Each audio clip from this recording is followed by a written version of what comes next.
नमस्कार दोस्तों, live books में आप लोगों का स्वागत है। आज बहुत ही बढ़िया जानकारी बुक के साथ उपस्थित हुआ हूं। Central Hindu school CHS central Hindu school का फॉर्म डेट आने वाले हैं। जनवरी में इसके फॉर्म रिलीज होंगे। अभी डेट पुख्ता नहीं हुई है। जैसी फॉर्म डेट की डेट पुख्ता होगी हम लोग आपको इसके बारे में जानकारी देंगे। पेपर भी इसका ज्यादा दूर नहीं है, मार्च से अप्रैल के बीच में इसका पेपर हो जाएगा, तो समय बहुत कम बचा है बच्चों।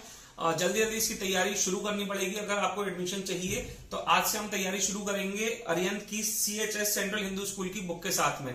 बता देता हूं जो इसके मिनिमम क्राइटेरिया है। अगर आप 11th में एडमिशन लेना चाहते हैं तो कम से कम आप 10th पास तो मिनिमम क्राइटेरिया है, 10th पास होने चाहिए। अगर आप साइंस साइड में एडमिशन लेना चाहते हैं 11th में, मतलब 11th में अगर आपको साइंस चाहिए तो आपका 10th में साइंस साइड में कम से कम 60% होने चाहिए।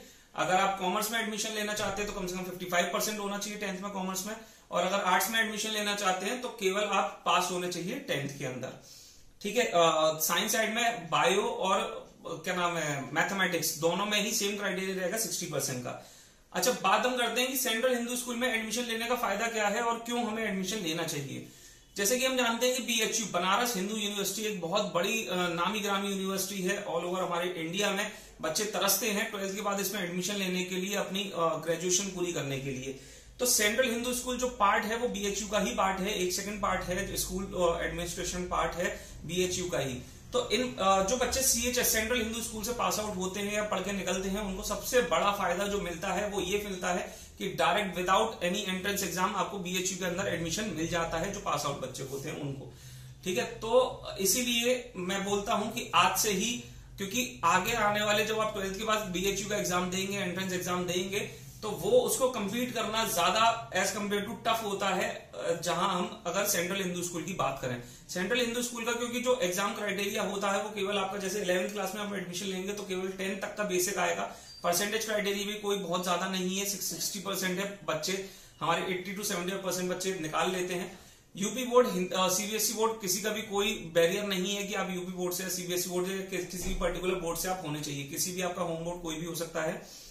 दूसरी चीज ये है, एक सबसे जो लोगों के मन में थोड़ा सा डाउट रहता है कि सेंट्रल हिंदू स्कूल को लेके कि केवल हिंदू बच्चे ही इसके अंदर पढ़ते हैं, हिंदू बच्चे ही इसमें एडमिशन मिलता है। नहीं, ऐसा नहीं है। आप किसी भी कम्युनिटी से बिलोंग करते हो, आप इस स्कूल में एडमिशन ले सकते हैं, क्योंकि किसी ने सही कहा है कि शिक्षा कभी भी बांटती नहीं है, शिक्षा हमेशा जोड़ती है। तो आप इधर धर्म के हिसाब से या कम्युनिटी के हिसाब से बांटा नहीं जा रहा है किसी भी बिहाफ पे। आप किसी भी कम्युनिटी के हो, कहीं से भी आते हो, आप इस स्कूल में एडमिशन ले सकते हैं सिंपल एक प्रोसेस के थ्रू। अच्छा, लड़के और लड़कियों का, मतलब मेल्स और फीमेल्स का जो एंट्रेंस टेस्ट होता है वो कॉमन एंट्रेंस टेस्ट होता है, लेकिन इनकी यूनिवर्सिटीज, इनके जो स्कूल्स हैं वो अलग अलग हैं, कोएड एजुकेशन नहीं है। दूसरी बात हम बात करेंगे, इसका जो रिटन टेस्ट होगा, रिटन मतलब MCQ बेस्ड टेस्ट होगा, लेकिन ऑनलाइन टेस्ट नहीं है। आपको जाके एग्जाम सेंटर पे इसका एग्जाम देना पड़ेगा, और इसका जहां तक है एग्जाम सेंटर आपका बनारस में ही पड़ता है। अब आते हैं बुक के ऊपर, थोड़ा सा बुक के बारे में बता देता हूं आपको। इस बुक के अंदर जो मिल रहा है, आप साइंस साइड या कॉमर्स साइड से बिलोंग करते हो, आपको ये बुक कंबाइंड बुक पड़ेगी। दोनों आपको अलग अलग बुक्स लेने की जरूरत नहीं है, क्योंकि इसके अंदर जो टॉपिक्स कवर हो रहे हैं वो English, Hindi, mathematics, physics, chemistry, biology और जनरल स्टडीज। अब जो कॉमन सब्जेक्ट्स है वो बता देता हूं मैं। जैसे आप मैथ्स से, अगर आप मैथ्स में एडमिशन लेना चाहते हैं, मतलब PCM में एडमिशन लेना चाहते हैं 11th में, तो आपके जो एंट्रेंस के लिए सब्जेक्ट रहेंगे वो ये रहेंगे physics, English, Hindi, mathematics, physics, chemistry और जनरल स्टडीज। बायो हट जाएगा। और जो PCB में एडमिशन लेंगे उनके लिए मैथ हट जाएगा और बायो रहेगा। अब आते हैं कॉमर्स वालों के लिए। कॉमर्स वालों के लिए जो कॉमन सब्जेक्ट रहेंगे, अगर आपके मैथ्स रहती है तो इंग्लिश, हिंदी, मैथ और जनरल स्टडीज, और बाकी जो आपके वाणिज्य वगैरह रहता है वो इसके अंदर इस बुक में कवर नहीं है। बाकी जो आर्ट्स वाले हैं उनके लिए इंग्लिश, हिंदी और उनके जो ज्योग्राफी, हिस्ट्री वगैरह होती है वो सब, और जनरल स्टडीज, ये 3 कॉमन सब्जेक्ट्स रहेंगे।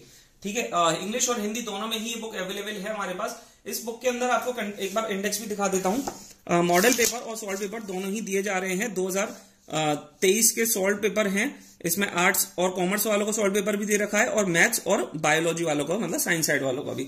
तो इस बुक के अंदर आपको जो MCQs पैटर्न, जो सॉल्व पेपर या मॉडल पेपर आप जो लगाएंगे वो आपको कंबाइंड मिल जाएंगे, आर्ट्स वालों के लिए, कॉमर्स वालों के लिए और साइंस साइड वालों के लिए भी। 2021 का आर्ट्स और कॉमर्स का आपको मॉडल पेपर मिलेगा, और साइंस साइड वालों का भी। 2019 का आर्ट्स, का, मैथ्स का और बायो वालों का, तीनों के आपको सॉल्व पेपर दिए जा रहे हैं। बाकी आपका इंडेक्स ये रहा, इसके अंदर चैप्टर वाइज मैनर में आपको सब दे रखा है। मॉडल पेपर आपके लास्ट में दे रखे हैं, सॉल्व पेपर यहां से शुरुआत हो रही है। अब आते हैं बुक की रेट के ऊपर कि हमें ये बुक क्या रेट पड़ने वाली है। जैसे आप जानते हैं कि लादी बुक्स के अंदर लादी बुक सबसे सस्ता रेट आपको प्रोवाइड करता है किसी भी अन्य ई कॉमर्स के मुकाबले। तो इंग्लिश और हिंदी दोनों में ही ये बुक अवेलेबल है, देख लीजिए, इंग्लिश और हिंदी दोनों में हमारे पास स्टॉक में अवेलेबल है। रेट में एक बार आपको दिखा देता हूं, 595 रुपए, 595 रुपीज आपका ये रेट है, इसका एमआरपी है। जो आपको पड़ रहा है वो 335 रुपए, 335 rupees all over India, free delivery, Hindi और इंग्लिश दोनों में ही आपको पड़ रहा है। जल्दी जल्दी फोन उठाए, नंबर हमारा डिस्क्रिप्शन में दे रखा है, ऑर्डर प्लेस करने के लिए। किसी अन्य जानकारी के लिए कमेंट या व्हाट्सएप कर सकते हैं, ठीक है। अगली वीडियो के अंदर हम 9th क्लास का भी पूरी जानकारी देने वाले हैं, ठीक है। तो बने रहिएगा, सब्सक्राइब फॉलो करना ना भूलिएगा और शेयर करना तो बिल्कुल मत भूलिएगा। Thank you.